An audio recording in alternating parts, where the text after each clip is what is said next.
నమస్తే APTS Telugu news కి స్వాగతం. వినుకొండ నియోజకవర్గంలోని సావల్యాపురం మండలం సావల్యాపురం గ్రామ తెలుగుదేశం పార్టీకి చెందిన 25 కుటుంబాలు వైఎస్ఆర్ కాంగ్రెస్ పార్టీలోకి చేరగా వారికి పార్టీ కండువా కప్పి పార్టీలోకి ఆహ్వానించారు వినుకొండ శాసనసభ్యులు శ్రీ బొల్లా బ్రహ్మనాయుడు. ఈ సందర్భంగా వారు మాట్లాడుతూ పార్టీలో చేరిన ప్రతి ఒక్కరికి పేరు పేరున హృదయపూర్వక ధన్యవాదాలను తెలియజేస్తూ గౌరవ ముఖ్యమంత్రి 5 సంవత్సరాలలో అందించిన సంక్షేమం, చేసిన అభివృద్ధి మరియు వినుకొండ శాసనసభ్యులు శ్రీ బొల్లా బ్రహ్మనాయుడు వినుకొండ నియోజకవర్గానికి చేసిన అభివృద్ధి చూసి వైఎస్ఆర్ కాంగ్రెస్ పార్టీలోకి వలసలు పెరుగుతున్నాయని చెప్పారు. నేటి నుంచి వైఎస్ఆర్ కాంగ్రెస్ పార్టీ కుటుంబం సభ్యులుగా మీకు పార్టీలో తగిన గుర్తింపు, గౌరవం ఉంటుందని వారు తెలిపారు. ఈరోజు ఈ పెద్దరికాన్ని అడ్డం పెట్టుకొని చిన్నవారిని, సన్నవాళ్ళని, బడుగు బలహీన వర్గాల వారిని ఎదిరించడం అనేది అది మీకు సభ్యత కాదు. మీ సభ్యతని, మీ సంస్కారాన్ని అది అలాగే అట్టిపెట్టుకునేదానికి ప్రయత్నం చేసుకోవాలి. కానీ ఆ సభ్యత, మీకు ఇచ్చినటువంటి పేదవాళ్ళు ఇచ్చినటువంటి గౌరవాన్ని మీరు నిలబెట్టుకోండి. అదే పేదవాడు కూడా వెనక్కి తిరిగితే మీరు ఏమవుతారో అర్థం చేసుకోండి.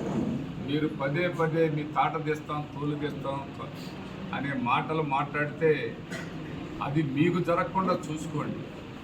అది తిరిగి మీకే తోలు తీస్తారు, మీకే తాట తీస్తారు అన్నది వాళ్ళ అంటంలో పెద్ద అదేమన్నా పెద్ద ఇది కాదు. కాకపోతే మీకు గౌరవం ఇచ్చారు, మీ పెద్దరికానికి గౌరవం ఇచ్చారు, అది నిలబెట్టుకోవాల్సిందిగా ఆ బాధ్యత మీకే వదిలేస్తున్నాం.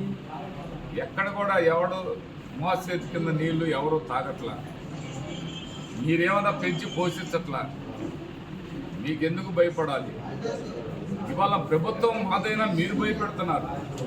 ఇక రేపు మీ ప్రభుత్వం నిజంగానే ఎక్కడన్నా పొరపాటు జరిగి వస్తే మీరు ప్రజలను బతకనివ్వరా?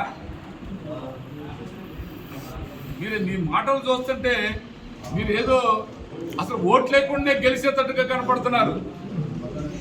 అయ్యా, మీ అందరికీ నేను ఒక్కటే చెప్తున్నా, మార్చుకోండి, మారండి. మారకపోతే మారుస్తాం.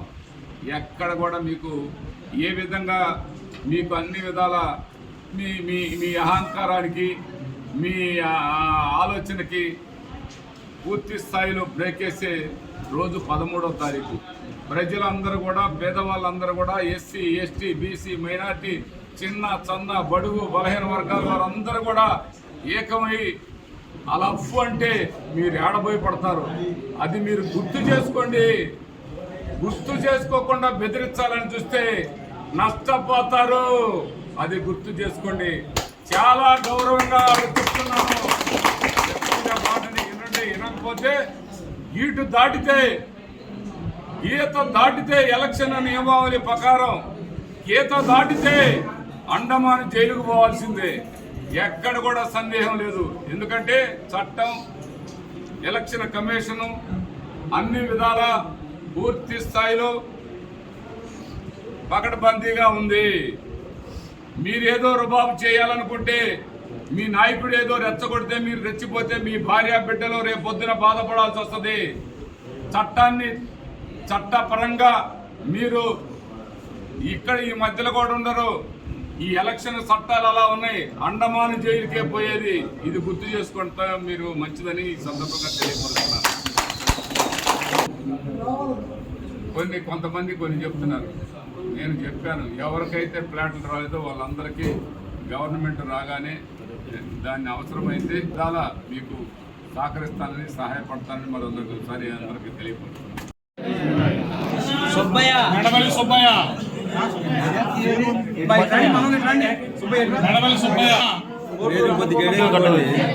అట్లూరి అన్నపూర్ణమ్మ, జయంపు నారాయణమ్మ, చౌటూరి రమణ,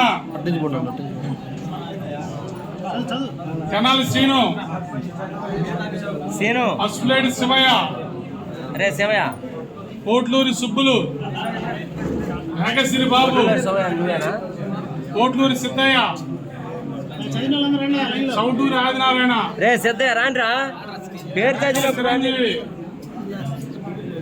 బాపట్ల సురేష్,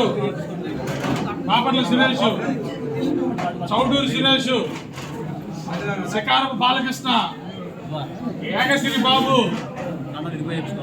ఇండ్ల సంజీవరావు, కోటూరు వెంకటేశ్వర్లు, జయంపు ఈరయ్య,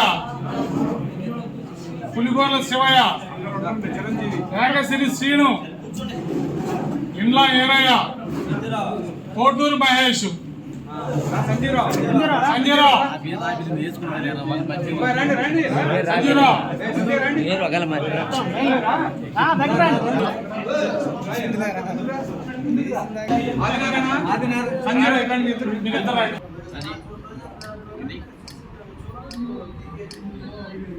మండలం సావులియాపురం గ్రామం నుంచి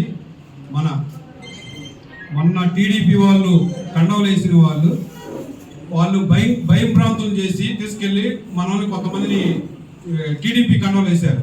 అవన్నీ ఉత్తమ మాటలు ఏవో చెప్పారు. ఇప్పుడు మన బ్రహ్మనాయుడు ఆధ్వర్యంలో వైఎస్ఆర్ పార్టీలో ఒక 10 కుటుంబాలు స్వచ్ఛందంగా మనకి చేరారు. పంచాయతీలో సాలిపురం మండలం సావలేపురం పంచాయతీ నుంచి 25 కుటుంబాలు స్వచ్ఛందంగా ఎవరు కూడా వాళ్ళని భయపెట్టి కానీ ఇంకో రకం కానీ చేసిన సందర్భం కాదు. వాళ్ళంతటా వాళ్ళుగా వైఎస్ఆర్ కాంగ్రెస్ పార్టీలో మేము చేరాలని ఒక మంచి ఉద్దేశంతో ప్రేమతో ఈరోజు వచ్చి ఎమ్మెల్యే గారి దగ్గర జాయిన్ అవ్వడం జరిగింది. మొన్న ఒక వారం కిందట టీడీపీ వాళ్ళు కొంత బెదిరించి మీకు ఇళ్ల ప్లాట్ ఇస్తాము, పొలం కూడా మాట్లాడాము, మీ ఆధార్ కార్డులు ఇవ్వండి అని చెప్పి కూడా అడగడం జరిగింది. ఇవన్నీ కూడా ఉత్తమ మాటలు తప్ప వాళ్ళు చేయగలిగినటువంటి పరిస్థితి ఏది ఉండదు. ఏది చేయాలన్నా వైఎస్ఆర్ కాంగ్రెస్ పార్టీలోనే సాధ్యమయ్యే పరిస్థితి ఉంది. మీకు ఇలా ఉన్నతమైనటువంటి కుటుంబాలకి పేద వర్గాలకి మధ్య పోటీ జరుగుతున్నటువంటి పరిస్థితి ఈరోజు ఈ ఎలక్షన్ అంతా కూడా మీరు చూస్తూ ఉన్నారు. అగ్రవర్ణాలు ఏ విధంగా ఒక టీ స్టాల్ దగ్గర కూర్చుంటే 10 మంది వాళ్ళు మా పార్టీ వస్తుంది, మేము గెలుస్తున్నాం, మీ అంతు చూస్తామని చెప్పని మాట్లాడటం జరుగుతూ ఉంది. మన పార్టీకి ఉన్నటువంటి ప్రతి ఓటరు కూడా పొలం పని వెళ్ళి లేదా కూలి పనికి వెళ్ళి సాయంత్రానికి ఇంటికి వచ్చి ఓటుకి 13వ తారీఖు ఉదయాన్నే 6 గంటలకు లైన్లో నిలబడి మన ఫ్యాన్ గుర్తు ఓటేస్తాడు. మనకి ఉన్నది ఒక ఓటే, వాళ్ళకు ఉన్నది ఒక ఓటే. కానీ వాళ్ళ మాటలకి మీరు ఎక్కడా నమ్మాల్సిన అవసరం లేదు. మళ్ళీ కూడా మనకి 150 సీట్లతో జగన్మోహన్ రెడ్డి గారు సీఎం కావడం ఖాయం. అట్లాగే 28,000 మెజార్టీ పోయినసారి బ్రహ్మనాయుడు గారికి వస్తే ఈసారి 30,000 పైన మన సావలేపురం మండలం గురించి కూడా మాట్లాడటం జరుగుతూ ఉంది. మండలంలో 4,000 వస్తుంది, 3,000 వస్తుంది, 5,000 వస్తుంది అని చెప్పి మాట్లాడటం జరుగుతుంది. మీరు ఎక్కడ ఎవరు మాటలు నమ్మాల్సిన అవసరం లేదు. మీరు గతం కంటే కూడా మనకు ఓట్లు ఎక్కువగా పెరిగినాయి. మనం ఎందుకంటే జగన్మోహన్ రెడ్డి గారి ప్రభుత్వం సంక్షేమ కార్యక్రమాలు అన్ని కూడా ప్రతి ఒక్క ఓటర్కి ఇంటి వద్దకే చెందినవి. దాని ఉద్దేశంగా ఓటర్ అనే వాళ్ళు ఆల్రెడీ నిర్ణయం తీసుకుని ఉన్నారు. మళ్ళీ ఫ్యాన్ గుర్తు మీద ఓటేసి అత్యధిక మెజార్టీతో బ్రహ్మనాయుడు గారిని గెలిపిస్తారని ఆశిస్తూ నాకు ఇచ్చిన అవకాశం